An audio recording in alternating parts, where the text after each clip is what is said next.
پیارے بچوں، عزیز طلباء و طالبات، جیسے کہ آپ جانتے ہیں کہ پچھلے چند ایک دنوں سے ہم غزل حسن اور مزدوری ان کے اشعاروں کی تشریح کرنے کی کوشش کرتے آئے ہیں۔ عزیز طلباء و طالبات، چند ایک اشعار جو کہ رہ گئے تھے، ان اشعاروں کی تشریح کرنے کے بعد اور پھر ان کے سوالوں کے جواب لکھنے کی ہم کوشش کریں گے۔ سب سے پہلے ان اشعاروں کی بات جو چند ایک جو رہ گئے ہیں، شعر 16، 17 اور 18، کیونکہ اس میں ٹوٹل 18 شعر ہیں۔ 16واں شعر اگر دیکھیں گے ہم تو وہ یہ ہے: مفلسی چھانٹے اسے قہر غضب کے واسطے، جس کا مکھڑا ہو شبستان، جس کا مکھڑا ہو شبستان طرب کے واسطے، فرط خشکی سے وہ لب ترسیں تکلم کے لیے، جن کی قدرت نے تراشا ہو تبسم کے لیے، دست نازک کو رسن سے اب چھڑانا چاہیے، اس کلائی میں تو کنگن جگمگانا چاہیے۔ پہلے بچوں، عزیز طلباء و طالبات، شعر نمبر 16: مفلسی چھانٹے اسے قہر و غضب کے واسطے، جس کا مکھڑا ہو شبستان طرب کے واسطے۔ اس شعر میں جوش ملی آبادی کہتے ہیں، فرماتے ہیں کہ افسوس کا مقام ہے، افسوس کا مقام ہے، جو چہرہ شبستانی طرب کی زینت تھا، اسے غریبی اور تنگ دستی نے مصیبتوں اور عذابوں کے لیے منتخب کیا۔ شبستان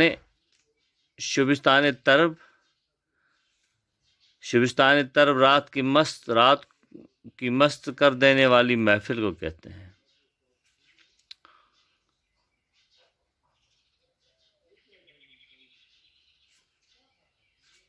اور پھر فرط خشکی سے وہ لب ترسیں تکلم کے لیے۔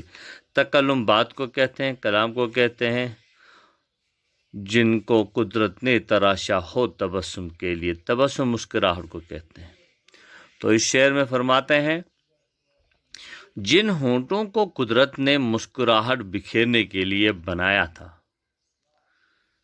سمجھ رہے ہیں آپ کہ جن ہونٹوں کو قدرت نے مسکراہٹ کے لیے بنایا تھا، وہ مشقت اور مصیبت کی وجہ سے اس قدر سوکھ گئے ہیں کہ باتیں کرنے کے لیے بھی ترستے ہیں، یعنی ان میں بات کرنے کی بھی سکت باقی نہیں رہی ہے، یعنی اب ان میں بات کرنے کی سکت بھی باقی نہیں رہی ہے۔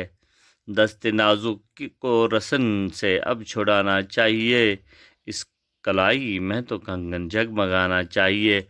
یہ 18واں شعر ہے کہ اب ہم پر یہ لازم ہو گیا ہے۔ شعر اس میں فرماتے ہیں کہ اب ہم پر یہ لازم ہے کہ ان کی ان نازک کلائیوں، ان کے نازک ہاتھوں کو مصیبت اور عذابوں سے آزاد کرے۔ اب مزید یہ ہاتھ کنکر نہ توڑے، اب مزید یہ مصیبتیں نہ جھیلیں، بلکہ ان میں خوبصورت اور چمکیلے کنگن اور چوڑیاں ہوں۔ گویا صنف نازک کو ہر طرح کا کام، تحفظ اور احترام حاصل ہو، اور اس کی مظلومیت کا دور جو ہے وہ ختم ہو جائے، یعنی کہ صنف نازک اب وہ ان کی زندگی عیش و آرام سے نہیں، بلکہ وہی احترام اور عزت کے ساتھ ان کا کام ہونا چاہیے، اور جو ان پہ مظلومیت تھی وہ اسے تو ہمیں ختم کر دینا چاہیے۔ عزیز طلباء و طالبات، جب اس حسن اور مزدوری کے پورے 18 اشعاروں کی تشریح ہم نے کرنے کی کوشش کری ہے۔ اب اس کے مشقی سوالات پر جب ہم دیکھیں گے تو یہ ہے 20ویں صدی میں اردو غزل کے ارتقاء پر نوٹ لکھیے۔ دیکھیے 20ویں صدی میں اردو غزل بہت سے اصطلاحات کی گئی ہیں۔ غالب ذوق مومن اس ضمن میں انہوں نے بڑا کردار نبھایا ہے۔ جہاں تک غالب کا سوال ہے تو غالب نے غزل میں نئے نئے مضامین شامل کیے ہیں۔ جہاں تک ذوق اور مومن کا سوال ہے انہوں نے غزل کو خاصی جلا بخشی ہے، اور مومن نے معاملاتی عشق جو ہے اس کے حوالے سے غزل کی نئی جہتوں سے اسے ہمکنار کیا ہے۔ اس کے بعد اگر آپ دیکھیں گے تو 1980 کے بعد، معافی چاہتا ہوں، 20ویں صدی میں، اور اس کے بعد اگر دیکھیں گے ہم تو اس میں علامہ اقبال رحمۃ اللہ آ رہے ہیں، حسرت آ رہے ہیں، اصغر آ رہے ہیں، شاد آ رہے ہیں، آرزو آ رہے ہیں، فانی، جگر، یکجنا، بہت سارے ایسے شعراء ہیں جنہوں نے اس دور کے غزل کو فروغ دیا ہے۔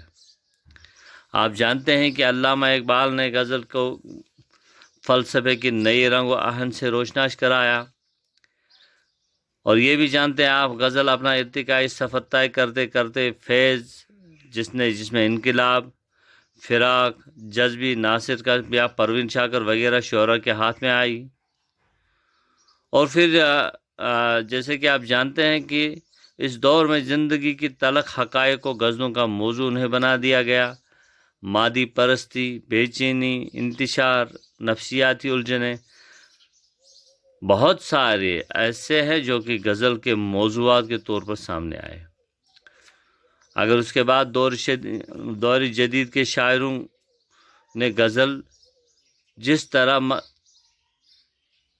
متنوع موضوعات کو قبول کرنے کے لیے اپنا دامن پھیلایا ہے، یعنی کہ طرح طرح کے موضوعات اس میں آ گئے ہیں، اور پھر اس بات سے یہ واضح ہو جاتی ہے کہ یہ صنف سخن اپنے اندر بے پناہ تخلیق قوت اور وسعت رکھتی ہے۔ اور پھر جوش کے حالات زندگی، جیسے کہ اس پہ تو ہم نے بات کری ہے، تو ایک سوال ہم دیکھیں گے یہاں پہ۔ سوال ایک ہے یہاں پہ، دوشیزہ سڑک پہ کیا کرتی ہے؟ اگر آپ کو یاد ہوگا یہ مختصر سوال ہے کہ دوشیزہ سڑک پر کیا کرتی ہے۔ دوشیزہ جو ہے شدت کی دھوپ میں سڑک پر پتھر توڑتی تھی۔ دوشیزہ دھوپ میں سڑک پر کنکریاں توڑتی ہے۔ اچھا، پھر سوال نمبر اور ایک ہے، وہ دو پھول مرجھائے ہوئے کس کے بدلے میں استعمال ہوا؟ دو پھول مرجھائے ہوئے سڑک پر کام کرتی لڑکی کے دھوپ میں سرخ ہوئے دو رخساروں کے لیے استعمال ہوئے۔ اور سب سے ایک اہم چیز اس میں ہے نظم کا خلاصہ اور مرکزی خیال۔ جیسے کہ مرکزی خیال کا، نظم کا خلاصہ جب دیکھیں گے، مرکزی خیال وہ یہ ہے کہ خواتین کا معیاری زندگی بہتر ہونا چاہیے، اور انہیں اس قسم کی مشقت سے نجات ملنی چاہیے جو ان کے شایع نشان نہیں ہے۔ حکمران اور اہل ثروت کو اس طرف دھیان دینے کی بہت زیادہ ضرورت ہے۔ عزیز طلباء و طالبات، اسی کے ساتھ ہی میرے خیال میں کچھ اختتام ہونے کو ہیں۔ کل ہم سردار علی جعفری کی مشہور نظم نیند، اس پہ بات کرنے کی کوشش کریں گے۔ تب تک کے لیے اللہ حافظ۔